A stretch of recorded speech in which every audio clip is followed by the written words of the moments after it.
Hey everybody, we picked up this pressure washer from Costco. Wanted to do a little unboxing and try it out on the Jeep. We got the Jeep out and got her a little muddy, and so we figured we'd buy a budget pressure washer to try to take care of this.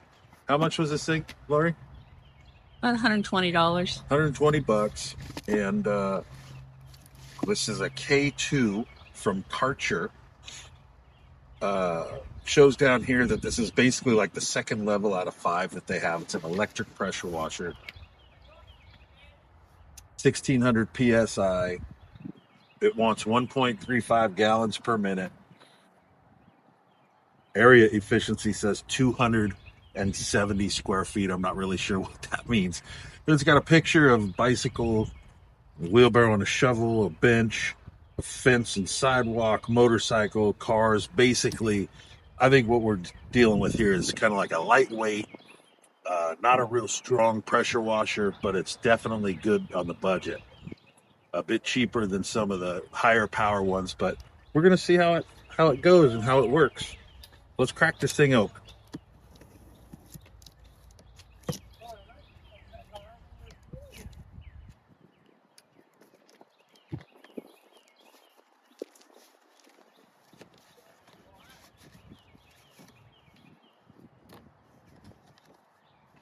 Looks like it's packed in here pretty well. You know, typically when you get stuff from Costco, it's good, high quality stuff. It's usually packed pretty well, and they usually negotiate with the manufacturers to kind of provide a little bit different of a product than you can get anywhere else. So I'm not sure, and I haven't checked with this, but I would assume that this is probably a product that you can only get from Costco, at least in this kind of a configuration. They have a tendency to do things that way. So here we've got endless possibilities with the right accessories.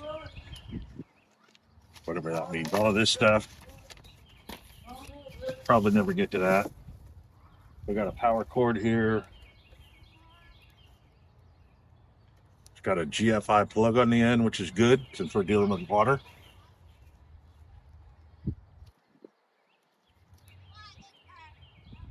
Not really sure how long the cord is. From the looks of it, it looks pretty long, a decent length. We've got the hose, little plastic quick connect ends. This is a threaded end. I'm not sure which one this goes to. This is really kind of a small hose compared to most other pressure washers that I use. Now keep in mind, most of the pressure washers that I have experience with are big, larger commercial type pressure washers. I'm in construction industry, so when we use pressure washers, they're typically kind of big, oftentimes have heat. But this is a little personal one for the house. We'll see how it goes. We got the pressure gun.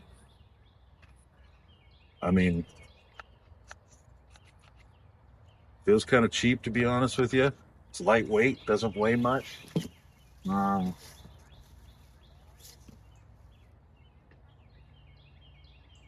It's got what looks like kind of a point, like a point pressure nozzle on it.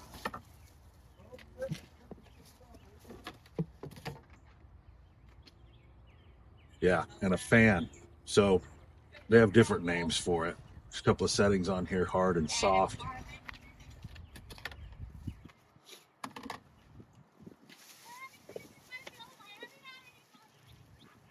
Quick disconnects.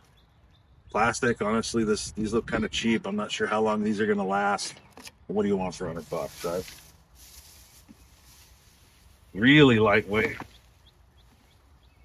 And it looks like there's storage for the wands and stuff like that. Looks like it's pretty basic. There's an off and an on. I'm assuming that's the inlet for the water hose.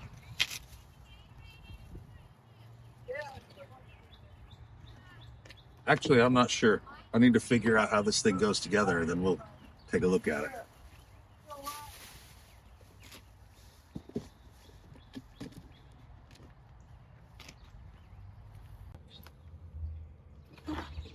So the nozzle on this thing's pretty straightforward. It's got a connection where the hose goes in. You pull this lock out, put the hose quick connect in there, push it in, it locks in. We'll go over that. Straight up trigger here. It's lightweight, kind of cheap. Again, it's a cheap machine.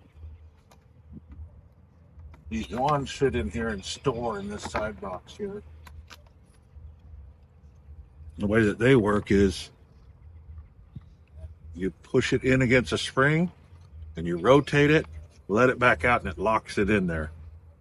Like I said, there's two different wands. We're going to go ahead and get this hooked up to the water and blast the Jeep off and see how it does. So you got to make sure that you pull this all the way back so that that opening right there is clear. And if you see here, this has flat edges on it. You want to make sure that the flat edges go in like that. Push it all the way in and lock it in. The first nozzle.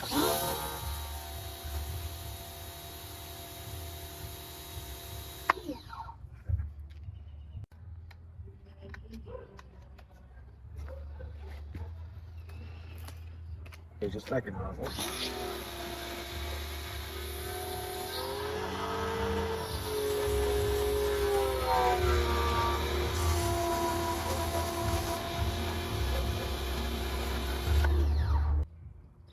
So our whole purpose for buying this pressure washer is to clean the Jeep up. We got this thing home last weekend and I just hosed it off, but it, as you can see, leaves some residue and different things from the mud where it was sitting on the Jeep. We didn't want to wash it with a rag or sponges and soap because we didn't want to grind that mud into the paint. So we're going to see how this sort of blows that residue off and then figure out what the best way is for us to keep this thing clean when we come back from wheeling in the mud.